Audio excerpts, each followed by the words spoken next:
Hey gang, we're in here. Welcome on back to the Cade and another episode of Sucker Punch Sunday, where we take a deep dive into a classic fighting or fighting platform-based game from the 3rd, 4th, 5th, and 6th generation. And for this week, we're going to go back to 1991, 92, 93. We're going to play a game that was released on multiple ports in that span, but its last iteration came on the Super Nintendo Entertainment System in 1993.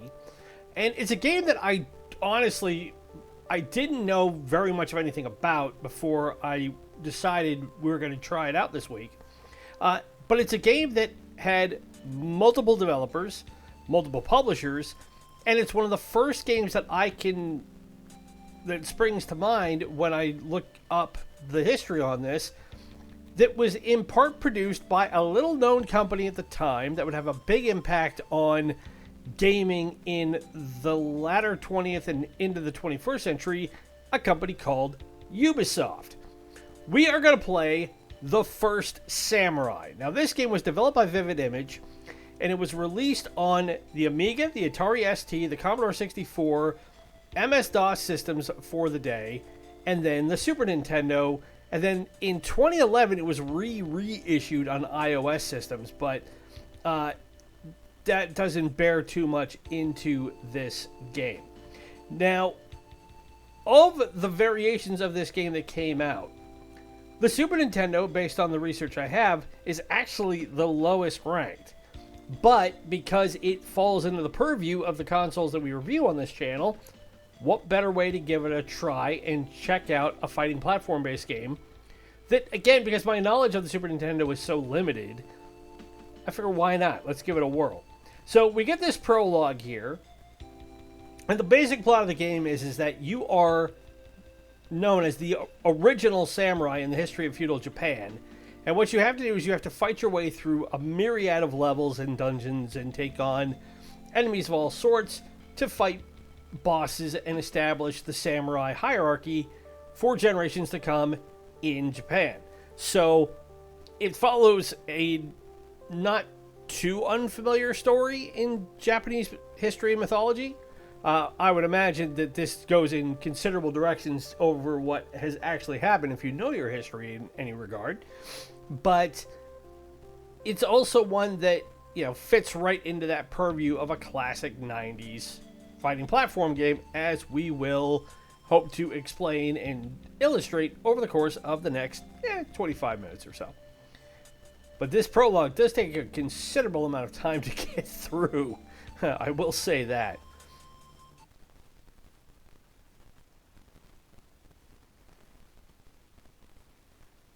But you can already see that it very much has that computer game port feel to it. And that it has this immediate loading screen is not bad, but it's kind of like, okay, well, that's helpful, but let's get on with things. So, development for this game began in 1990, and it was originally scheduled to be released in 1991 for Amiga and the Atari ST, with an MS-DOS port that was still unplanned at the time.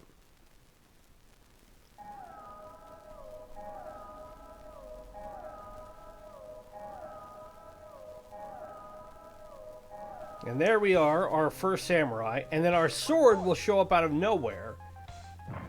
So our primary buttons are, we have A is your jump button, B is your attack button, and then as we pick up items along the way, we can be able to utilize those and get more stuff.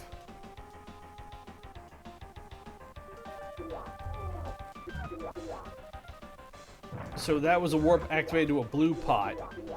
Now, because the enemies are coming in, if you look down at the bottom screen, you see our life bar is essentially, it's our arm length. So once that dwindles down to nothing, what we will do is we will have a chance to stay alive, but we will lose our sword. So we will have to fight hand to hand to such a point where we can get our sword back. And then the icons that are in the middle there are items you can pick up. So the first one you see highlighted there is a bell. And there are numerous bells that are spread out throughout this first level that we can get. The middle one are daggers that we can throw. And then the last one is a warp stone that can send us back to the blue pot that we opened up already. And this little red glowing thing that's down here, we need this, because that will give us the ability to get to the boss at the end of this level. Now, like most games of the time, there is no real rhyme or reason to how these levels are designed. I don't want to step in the fire. That would not be good, especially since I'm not wearing anything other than pants. I want to get that axe.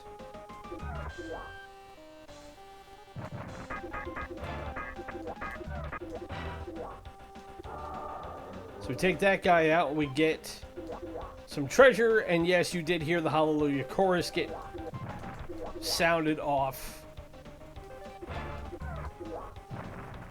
So now we hit this wall.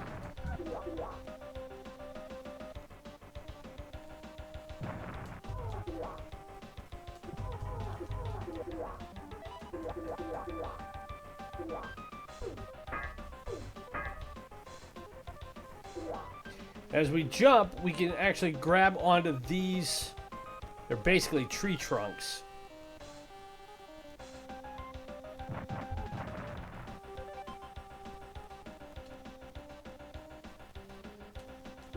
Anything up here we can grab? No.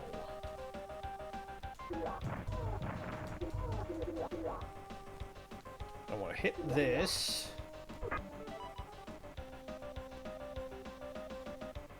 So that's basically our continuation point, hitting those jars.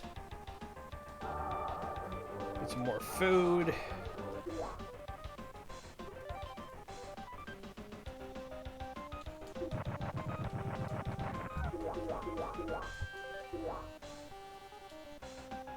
And then we get the bell. So the bell will summon sorceries, and the way they do that is you will hit the A button, or in this case, on my Xbox controller, it's the X button.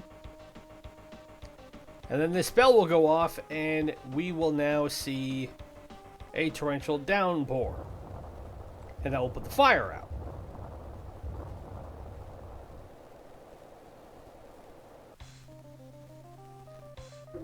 So I'm going to switch back over to my knives.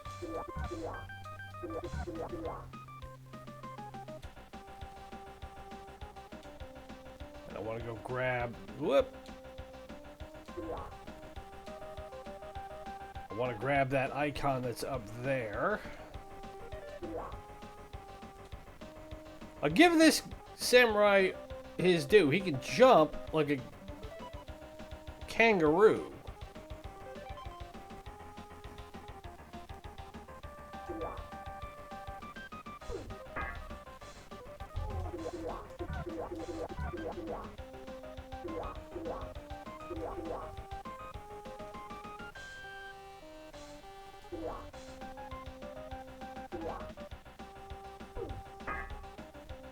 Alright, doesn't look like we can hit that jar for some reason. That is one thing that does annoy me about games like this, is that because the way they're designed,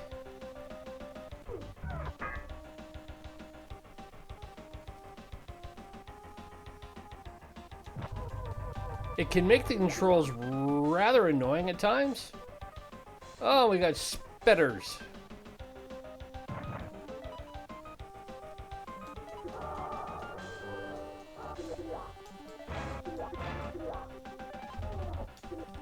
But we got food, so that replenishes our life a bit.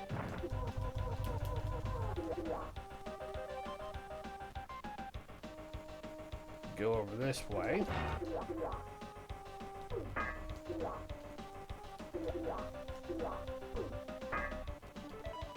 There we go. Now, where we get these xenomorph-looking guys, I don't know. I don't recall ever seeing them in the history of Japan. I want to go get this bell.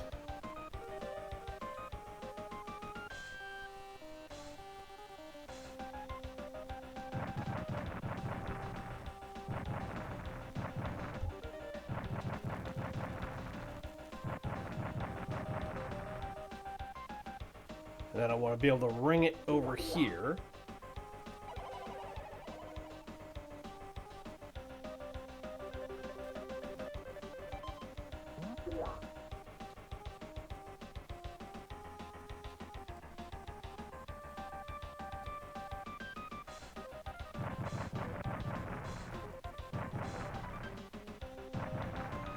And I want to go back up here and grab that thing because that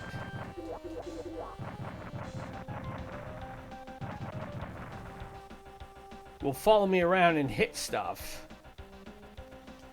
and soften it up.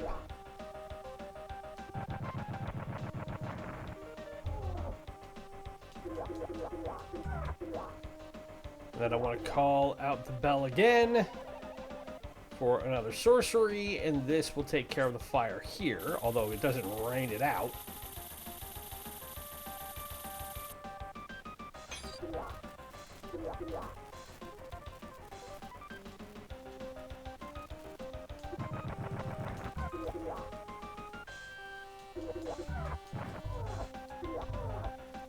Now, if I just sit here,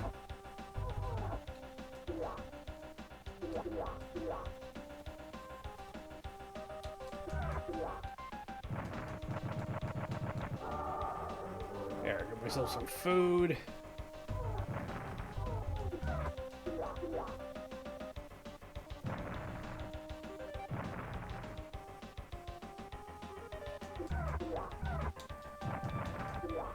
Get rid of that frog. Get some more food.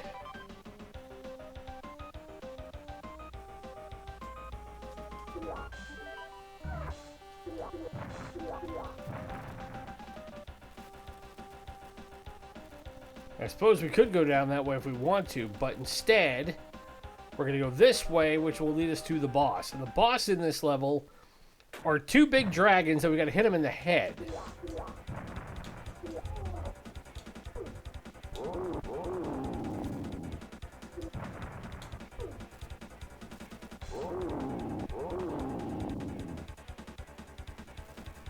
And we've got to avoid all those flames that come in.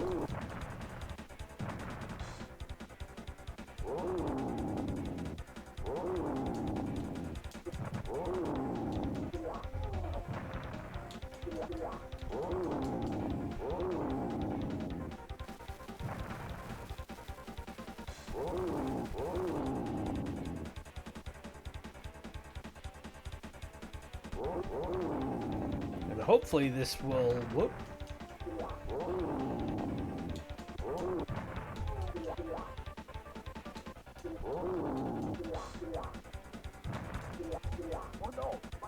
Well, we lost our sword.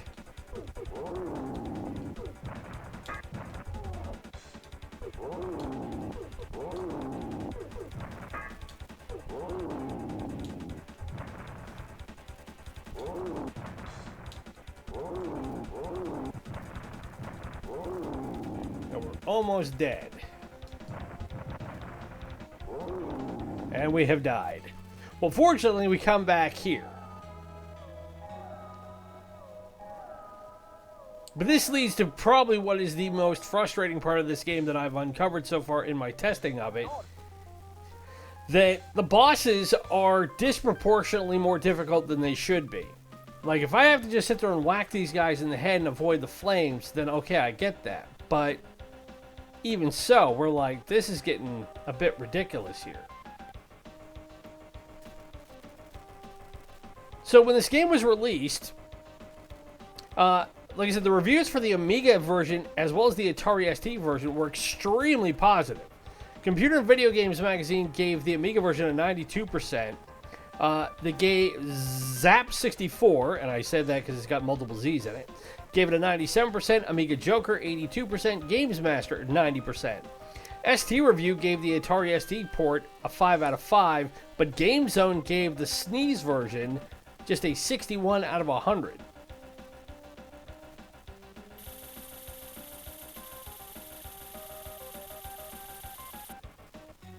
Oh, did I warp us back over here? Yeah, I did. I didn't mean to do that. Well, that shows how the warp gate works.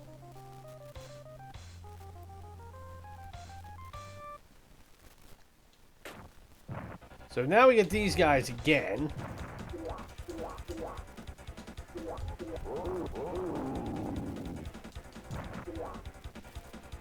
And if we can time it right, we can take out the flames that this guy spews at us. But we got to be careful about it.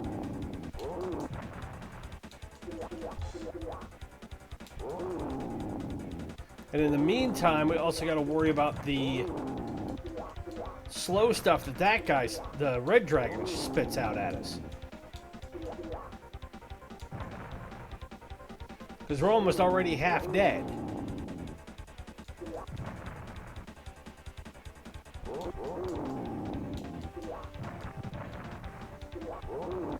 And there went our sword.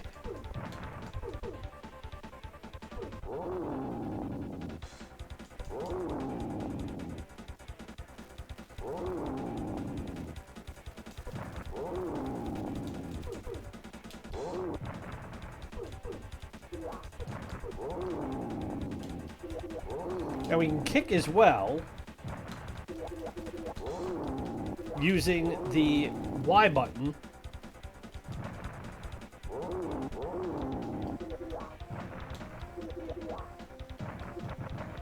But again, we have died. Now, when Super Gamer did their review of the Super NES version of this game, they gave it a 79%, stating it's a, quote, novelty and pretty platformer, but later levels are pretty disappointing.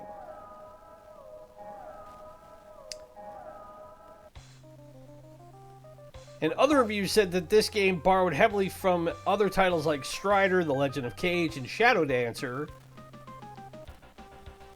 but that didn't stop those reviewers from giving this a very strong endorsement, calling it a brilliant game, provided you're not playing this version of it.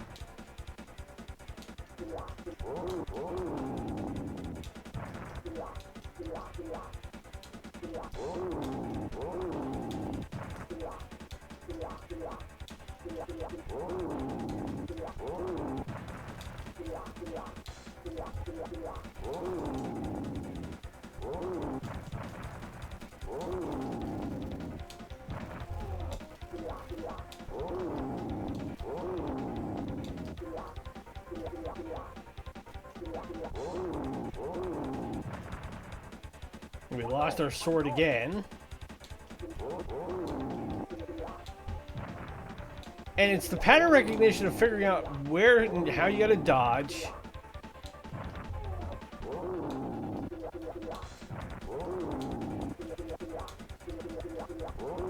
And that the dragons can only take so many hits each go around before they pretty much become invincible. I jumped up and hit that one, and I died again.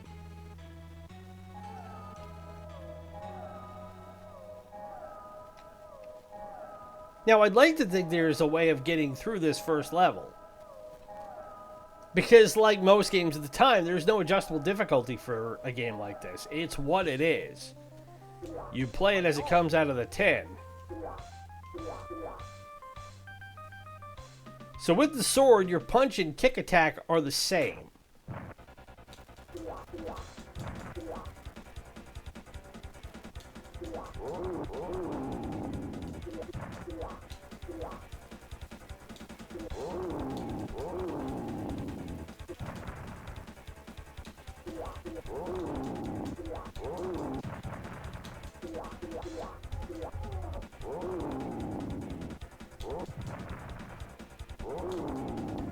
I'm already missing a ton of life already.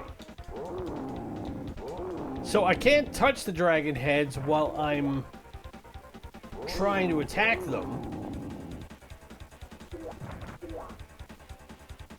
All I can do is hit them with my sword and hope for the best.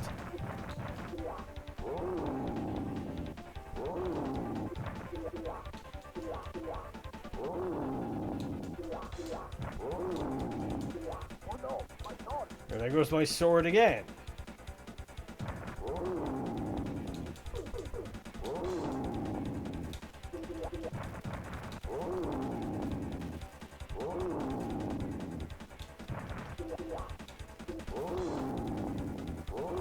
If I can get him with boots to the head, then maybe I got a chance here, but I'm not liking the odds.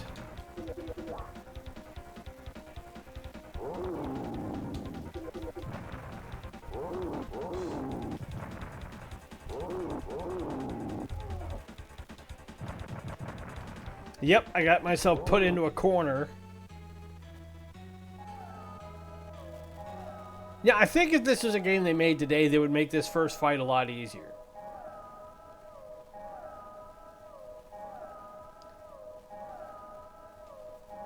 It looks like this is the last chance I have to get out, which is good because we're closing in on a half an hour anyway. I would like to be able to show off more of this game, but if it's not going to let me, then...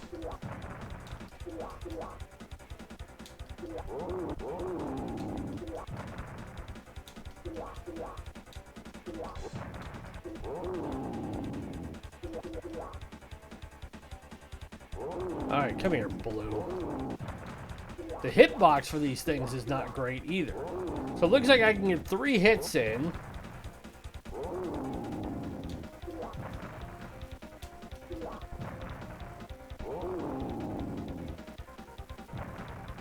My life is already about 2/3 gone.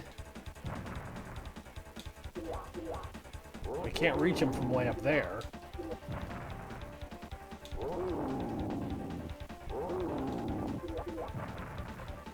And there went my sword again. So it looks like 3 hits maximum.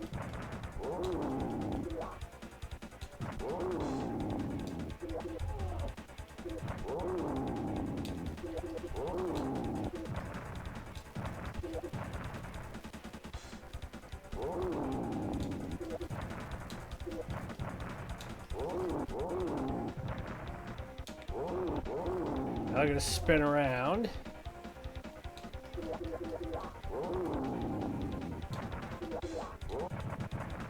And just like that, I am dead. I think that's it. So that is it. That's game over. And we are closing in on 25 minutes anyway, so... And being like an arcade port, which I believe this was initially... Or at least it was considered being that way. They have a built-in high score screen. But that, everybody, is First Samurai from 1993 for the Super Nintendo Entertainment System. Now, our usual question, is this a good game? I can't really say that it is. I mean, the controls are not terrible. The graphics for the time were...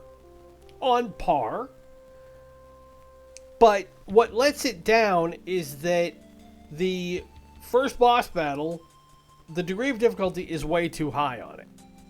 That you have to be able to avoid the fire from both those dragons. You can't touch the heads of the dragons, and the only way you can hit them is that you've got to hit them in the head that you can't get hit by. So you've got to be able to be in such close enough proximity that your sword hits it, the rest of you doesn't. You only get a limited amount of shots to hit them on each go before you have to reset and do it all over again. I don't know how long that fight would last. If they made this game nowadays, I think they would make that a lot shorter and make it a lot easier to navigate. Because you want to get into the rest of the game. What's the point of making your first boss so insurmountable that you don't really have much of a choice to get further into the game, because you're going to spend all your time dealing with just getting past that initial gatekeeper. You know, and from my original playthrough of Dark Souls, that was something that I remember hearing about at the time, of part of why it was so hard is that the bosses are so difficult. Well, there's difficulty and then there's difficulty. There's difficulty for the sake of giving you an idea of what the game is going to look like the further you get into it.